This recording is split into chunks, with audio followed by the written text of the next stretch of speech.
మీ business మా ప్రచారం to advertise on iNews YouTube channel సంప్రదించవలసిన నంబర్ 7842323399.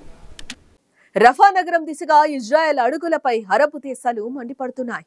ఈ తీరు సహేతుకం కాదంటూ ఇజ్రాయెల్ను అడ్డుకోవడంలో ఐరాస విఫలమైందంటూ విమర్శిస్తున్నాయి. తాజాగా రఫాలోని గాజాన్ల ప్రాణాల కోసం అత్యవసర భేటీకి యుఎన్ ముందుకు రావాలంటూ డిమాండ్ చేస్తున్నాయి.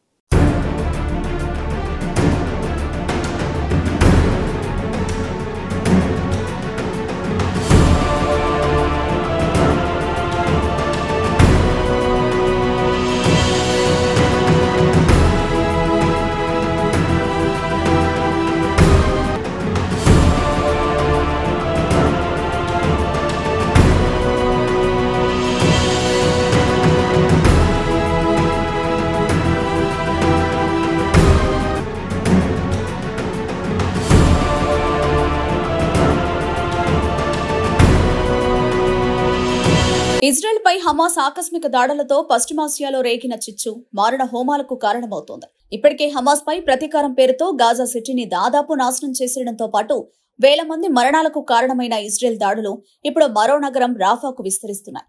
గాజా నగరంపై దాడులతో ప్రాణాలు దక్కించుకునేందుకు అక్కడి పౌరులు రాఫాకు భారీగా వలసపోయారు. ఇప్పుడు రాఫాపై దాడులకు ఇజ్రాయెల్ రచిస్తున్న వ్యూహాలతో వారి జీవితాలు తిరిగి ప్రమాదంలో పడ్డాయి. దక్షిణ గాజాలో ఉన్న రాఫా నగరంపై దాడులకు ఇజ్రాయెల్ వ్యూహాలు మొదలుపెట్టింది. అయితే రద్దీగా ఉండే రాఫా నగరం నుంచి సాధారణ పౌరులు సురక్షితంగా ఇతర ప్రాంతాలకు తరలి వెళ్లేందుకు అవకాశం కల్పిస్తామని ఇజ్రాయెల్ ప్రధాని బెంజమిన్ నేతన్యాహు చేసిన ప్రకటన అక్కడి ప్రజల్లో కొత్త ఆందోళన నింపుతోంది. తాము విజయానికి చేరువలో ఉన్నామని, రాఫాలో మిగిలిన హమాస్ క్యాంపులను లక్ష్యంగా చేసుకున్నామని నేతన్యాహు ప్రకటించారు. మరోవైపు రాఫాపై దాడులకు దిగితే గత అక్టోబర్ 7న తాము జరిపిన దాడుల్లో బందీలుగా చేసుకున్న ఇజ్రాయెల్ పౌరుల ప్రాణాలు ప్రమాదంలో పడ్డం ఖాయమని హమాస్ హెచ్చరించింది.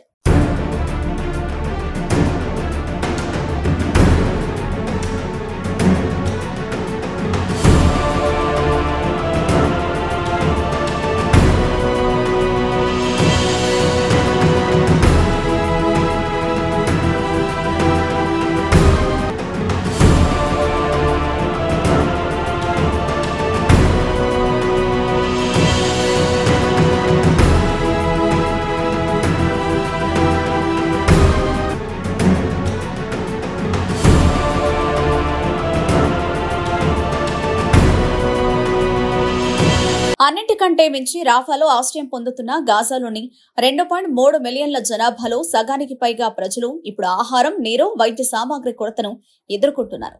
దీంతో తీవ్రమైన మానవతా సంక్షోభం ఏర్పడింది. అటు ఇజ్రాయెల్ చర్యలపై అమెరికా సహా ఇతర మిత్ర దేశాలు మండిపడుతున్నాయి. రాఫాలో ఆశ్రయం పొందుతున్న గాజా పౌరులపై ఇజ్రాయెల్ చర్యలు తీవ్ర ప్రభావం చూపుతాయని హెచ్చరిస్తున్నాయి. అలాగే అరబ్ దేశాలు కూడా ఇజ్రాయెల్ చర్యలపై ఆగ్రహం వ్యక్తం చేస్తున్నాయి. ఐక్యరాజ్య సమితి భద్రతా మండలి అత్యవసర భేటీ నిర్వహించాలని డిమాండ్ చేశాయి. ఇజ్రాయెల్ను కట్టడి చేయడంలో ఐరాస వైఫల్యంపై తీవ్ర అసంతృప్తి వ్యక్తం చేస్తున్నాయి. ఇందులో ఈజిప్ట్ అయితే ఇజ్రాయెల్ రాఫాపై దాడులకు దిగితే 50 ఏళ్ల క్రితం ఆ దేశంతో కుదుర్చుకున్న క్యాంప్ డేవిడ్ శాంతి ఒప్పందం రద్దు చేసుకుంటామని హెచ్చరిస్తోంది. మరోవైపు ఇజ్రాయెల్లో పౌరులు సైతం నేతన్యాహు ప్రభుత్వంపై ఆగ్రహం వ్యక్తం చేస్తూ నిరసనలకు దిగుతున్నారు. ప్రభుత్వాన్ని గద్దెదించి ముందస్తు ఎన్నికలు నిర్వహించాలనే డిమాండ్లు పెరుగుతున్నాయి. ఇజ్రాయెల్ బందీల్ని హమాస్ చెర నుంచి విడిపించలేని నేతన్యాహు పదవి నుంచి దిగిపోవాలని వారు కోరుతున్నారు.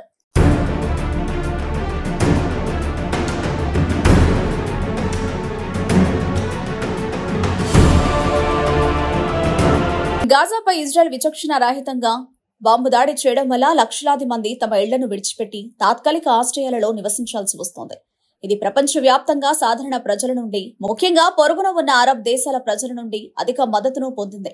ఏదేమైనా పాలస్తీనా చారిత్రాత్మకంగా పాన్ అరబ్ కారణమైనందున అరబ్ రాష్ట్రాలు, వారి పాలక వర్గాల పాత్ర ఒక వైరుధ్యంగా మిగిలిపోయింది. గాజాలో ఇజ్రాయెల్ యుద్ధం మొదటి వారాల్లో అరబ్ లీగ్, అరబ్ దేశాల సమూహం కైరోలో సమావేశమై పౌర ప్రాంతాల్లో ఇజ్రాయెల్ విచక్షణారహిత బాంబు దాడులపై వారి విమర్శలను సంధించాయి. యుద్ధం 4వ నెలలో విస్తరించి ప్రజల ఒత్తిడి పెరిగింది. అంతర్జాతీయ న్యాయస్థానంలో ఇజ్రాయెల్పై దక్షిణాఫ్రికా కేసుకు అరబ్ దేశాలు తమ మద్దతును అందించాయి. యునైటెడ్ స్టేట్స్ ముందుకు తెచ్చిన ఇజ్రాయెల్ రక్షణ హక్కు వాదనలను వారు ఏకగ్రీవంగా తిరస్కరించారు. కాల్పుల విరమణను అమలు చేయడానికి ఐక్యరాజ్య సమితిపైన మండిపడ్డారు. దూకుడుగా లాబింగ్ చేశారు. ఇజ్రాయెల్ దేశంగా ఏర్పడినప్పటి నుంచి పాలస్తీనా వివాదం నలుగుతూనే ఉంది. కాలం గడిచే కొద్దీ ఈ వివాదానికి పరిష్కారం లభించకపోగా సమస్య మరింత జటిలమైంది.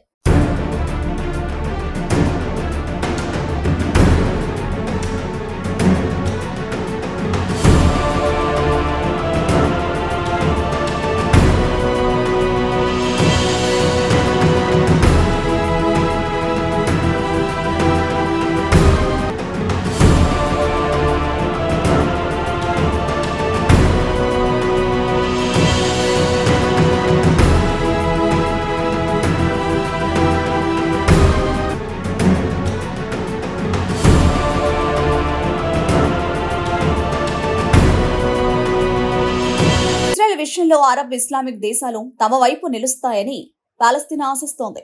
అయితే ఇక్కడ ప్రతి దేశానికి సొంత ప్రయోజనాలుంటాయని, వాటికి అనుగుణంగా ఆయా దేశాలు వ్యవహరిస్తాయని విశ్లేషకులు వ్యాఖ్యానిస్తున్నారు. United Arab Emirates, Morocco, Bahrain, సుడాన్లు ఇజ్రాయెల్ను గుర్తించి అధికారికంగా దౌత్య సంబంధాలను ఏర్పరచుకున్నప్పుడు తుర్కియో అధ్యక్షుడు తయ్యప్ ఎర్దోగాన్ విమర్శలు చేశారు. అయితే అప్పటికే ఇజ్రాయెల్తో తుర్కియో దౌత్య సంబంధాలను ఏర్పరచుకుంది. మరోవైపు సౌదీ అరేబియా కూడా పాలస్తీనా హక్కుల గురించి తరచూ మాట్లాడుతుంటుంది. కానీ పశ్చిమ దేశాలకు కోపం తెప్పించే రీతిలో సౌదీ ధోరణి ఉండదు. ఇజ్రాయెల్ గాజాలో తాజా హింసకు హమాస్దే బాధ్యతని యునైటెడ్ అరబ్ ఎమిరేట్స్ ఇప్పటికే వ్యాఖ్యానించింది. మరోవైపు ఇరాన్ బహిరంగంగా హమాస్ కు మద్దతు పలుకుతోంది. బహ్రెయిన్ కూడా తాజా దాడులను ఖండించింది. కువైత్, ఒమన్, ఖతర్లు ఇజ్రాయెల్ చర్యలను ఖండించాయి. మరోవైపు పాకిస్తాన్, ఆఫ్ఘనిస్తాన్, మలేషియా కూడా పాలస్తీనాకు మద్దతు పలికాయి. తాజా ఘటనలతో అరబ్ దేశాలు యుఎన్ భేటీకి పిలుపునివ్వడం చర్చనీయాంశమవుతోంది.